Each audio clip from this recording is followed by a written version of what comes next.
লোকসভা নির্বাচনে নানুরে দেওয়াল লিখন শুরু। ব্রিগেডে অভিষেক বন্দ্যোপাধ্যায় লোকসভা নির্বাচনের ৪২ জন প্রার্থীর নাম ঘোষণা করেছেন। তার মধ্যে বীরভূম ও বোলপুর লোকসভা কেন্দ্রে প্রার্থীর নাম ঘোষণা করতেই আজ থেকে শুরু হয়ে গেছে দেওয়াল লিখন। অনুব্রত মণ্ডলের তৃণমূলের শক্ত ঘাঁটি বীরভূম, তাই নানুরে বীরভূম জেলার সভাধিপতি কাজল শেখ লোকসভার প্রার্থী অসিত মালের হয়ে প্রচার ও দেওয়াল লিখন শুরু করে দিলেন। কাজল শেখ জানান, এবারে তৃণমূলের প্রার্থী অসিত মাল বোলপুর লোকসভা কেন্দ্রে বিপুল ভোটে জয়লাভ করবেন, কারণ মমতা ব্যানার্জি বিভিন্ন উন্নয়ন ও বিভিন্ন প্রকল্প মানুষ সুবিধে ভোগ করছেন। তাই তৃণমূলের প্রার্থীকে বিপুল ভোটে ভোট দিয়ে জেতাবেন এই বীরভূমের মানুষ। কাজী আমিরুল ইসলামের রিপোর্ট, এস নিউজ বাংলা। আজকে আপনাদের কি কর্মসূচি রয়েছে এবং অসিত মাল বোলপুর লোকসভা থেকে দাঁড়াচ্ছেন? দেখুন, আমাদের এর আগেই নানুর বিধানসভার প্রত্যেকটি প্রান্তের দেওয়াল লেখন আগেই শুরু হয়ে গেছে, কিন্তু অসিত কুমার মাল এই নামটা লেখা ছিল না। আমাদের রাজ্যের মাননীয় মুখ্যমন্ত্রী, আমাদের দলনেত্রী মমতা বন্দ্যোপাধ্যায় এবং যুবরাজ অভিষেক বন্দ্যোপাধ্যায় কাল নাম ডিক্লেয়ার করেছেন। তারপর থেকেই আমাদের বিধায়ক থেকে শুরু করে ব্লক প্রেসিডেন্ট শুরু করে ব্লকের প্রত্যেকটি অঞ্চল নেত্রী শুরু করে সকলে মিলিতভাবে আমরা দেওয়াল লেখনের কাজ শুরু করে দিয়েছি। বিভিন্ন জায়গায় দেখা যাচ্ছে শুধুমাত্র তৃণমূলেরই দেয়াল লেখন ইতিমধ্যে শুরু হয়েছে, কিন্তু বিজেপির যেটি ক্যান্ডিডেট তার কোনো নাম নেই, তার কোনো দেয়াল লিখন পর্যন্ত নেই। অভিযোগ করছে দেয়াল দখল করে নিয়েছে। দেখুন, ব্যাপারটা হচ্ছে ৩৬৫ দিন আমরা মানুষের পাশে থাকি, মানুষের সুখ দুঃখ আপদ বিপদে মানুষের হয়ে কাজ করি। স্বভাবতই দেওয়াল আমাদের দখলে থাকারই কথা। আর বিজেপির বা অন্য দলে যারা ক্যান্ডিডেট হয়েছেন বা হবেন ভাবছেন, এখনও হননি, তাদের উদ্দেশ্যে একটাই কথা বলবো যে হয়তো বোলপুর বা বীরভূমে দুটো লোকসভা কেন্দ্র আছে বীরভূম জেলার মধ্যে।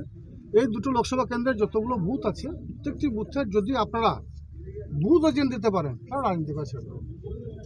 মানে এটি কি শুধুমাত্র বিজেপি নাকি সব দলের কর্মীদের নেতাকর্মীর উদ্দেশ্যে বলছি, যারা বিধানসভায় আমাদের তৃণমূল এগেনস্টে কন্টেস্ট করবেন তাদের উদ্দেশ্যে বলছি, সেই ক্যান্ডিডেটের উদ্দেশ্যে বলছি, যদি আপনারা প্রত্যেকটি বুথে বুথ এজেন্ট দিতে পারেন তাহলে রাজনীতি করা ছেড়ে দেবো। আরেকটা বিষয় হচ্ছে যে সিএ চালু হতে চলেছে আজকে সম্ভবত। দেখুন, বিজেপি তৃণমূলের অস্ত্র, তৃণমূলের হাতিয়ার উন্নয়ন। মমতা বন্দ্যোপাধ্যায় 2011 থেকে 2024 মাত্র কয়েক বছরের ব্যবধানে বাংলার বুকে অভাবনীয় পরিবর্তন ঘটিয়েছেন। বিভিন্ন দিক দিয়ে বাংলাকে অবহেলার কথা চিন্তাভাবনা বা করেছেন কেন্দ্রীয় নেতৃত্ব।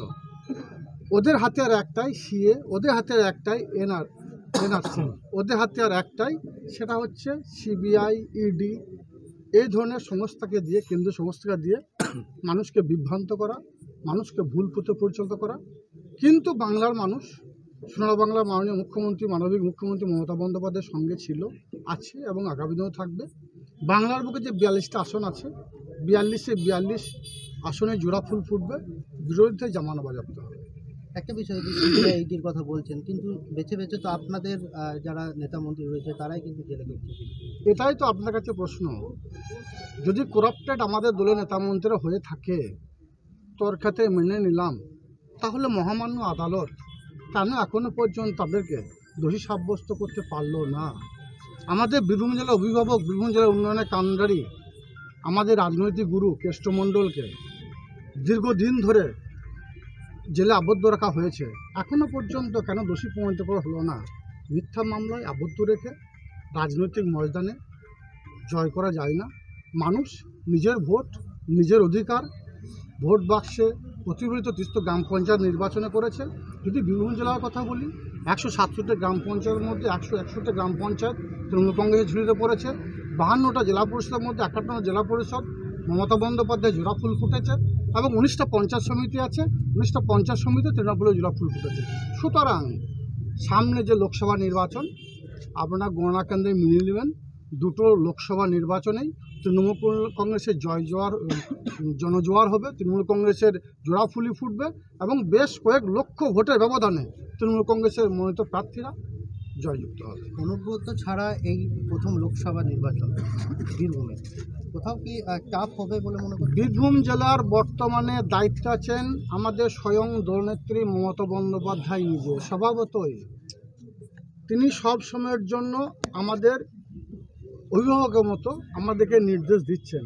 তিনার নির্দেশকে মান্যতা দিয়ে তিস্তর গ্রাম পঞ্চায়েত নির্বাচনে আমরা কিছুক্ষণ আগে আমরা যে কথাগুলো বললাম জোড়া ফুল ফুটিয়েছি।